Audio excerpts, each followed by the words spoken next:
अपने कार्यक्रम मन की बात में प्रधानमंत्री नरेंद्र मोदी ने कहा, कलेक्टिव एफर्ट से ही युवाओं को राजनीति में आगे बढ़ने में मदद मिलेगी और इस बात पर जोर दिया कि स्वतंत्रता संग्राम के दौरान ऐसे लोगों की तरफ से दिखाई गई भावना को विकसित भारत के लक्ष्य को हासिल करने के लिए फिर से जरूरत है।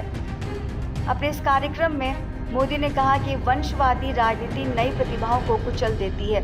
प्रधानमंत्री ने कहा कि इस साल लाल किले से मैंने 1 लाख युवाओं से जो राजनीतिक पृष्ठभूमि से नहीं है राजनीति से जुड़ने का आग्रह किया है। मेरी इस बात को ज़बरदस्त प्रतिक्रिया मिली है।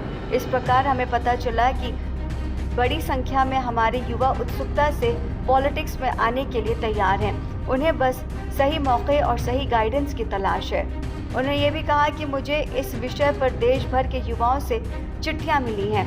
सोशल मीडिया पर भी इसे लेकर ज़बरदस्त प्रतिक्रिया मिल रही है। लोगों ने मुझे कई तरह के सुझाव भेजे हैं। कुछ युवाओं ने अपने लेटर में लिखा है कि ये उनके लिए वाकई सोच से परे है।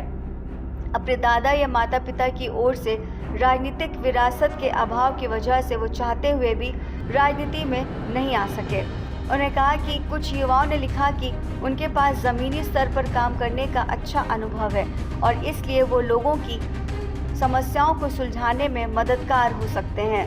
प्रधानमंत्री ने उम्मीद जताई कि सामूहिक प्रयासों से ऐसे युवा भी राजनीति में आगे आ सकेंगे जिनकी कोई राजनीतिक पृष्ठभूमि नहीं है। मोदी ने कहा कि उनका अनुभव और उनका उत्साह देश के लिए उपयोगी साबित होगा। प्रसारण के दौरान पीएम मोदी ने स्पेस टेक स्टार्टअप गैलेक्सी की एक टीम के साथ भी बातचीत की, जिसे आईआईटी मद्रास के पूर्व छात्रों ने शुरू किया था।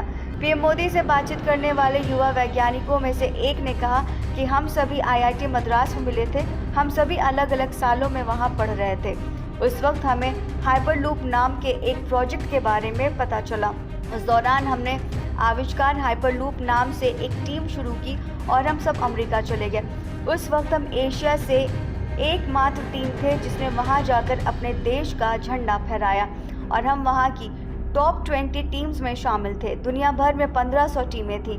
उस अचीवमेंट के दौरान हमारी दोस्ती गहरी हुई और इसके साथ ही हमें ऐसे कठिन प्रोजेक्ट करने का आत्मविश्वास मिला। मोदी ने हर घर तिरंगा अभियान का भी जिक्र करते हुए एक शानदार सफलता बताया। उन्होंने कहा कि हमने घरों के साथ साथ स्कूलों, कॉलेजों और यूनिवर्सिटीज़ में भी तिरंगे को लहराते हुए देखा है। कुछ लोगों ने अपनी दुकानों, ऑफिसेज को भी तिरंगे से सजाया था।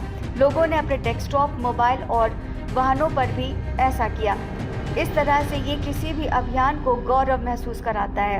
अपने रेडियो प्रसारण में मोदी ने असम के बरेकुरी गांव का भी उदाहरण दिया। उन्होंने कहा कि मोरन समुदाय के लोगों का हुलॉक गिबन्स के साथ मेरा गहरा रिश्ता है।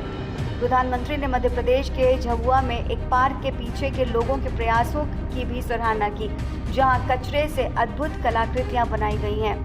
प्रधानमंत्री ने खिलौना रिसाइकलिंग की भी वकालत करते हुए कहा कि ये एक और ऐसा क्षेत्र है जहां हम एक साथ काम कर सकते हैं। गौरतलब है कि पीएम के मन की बात का ये 113वां एपिसोड था।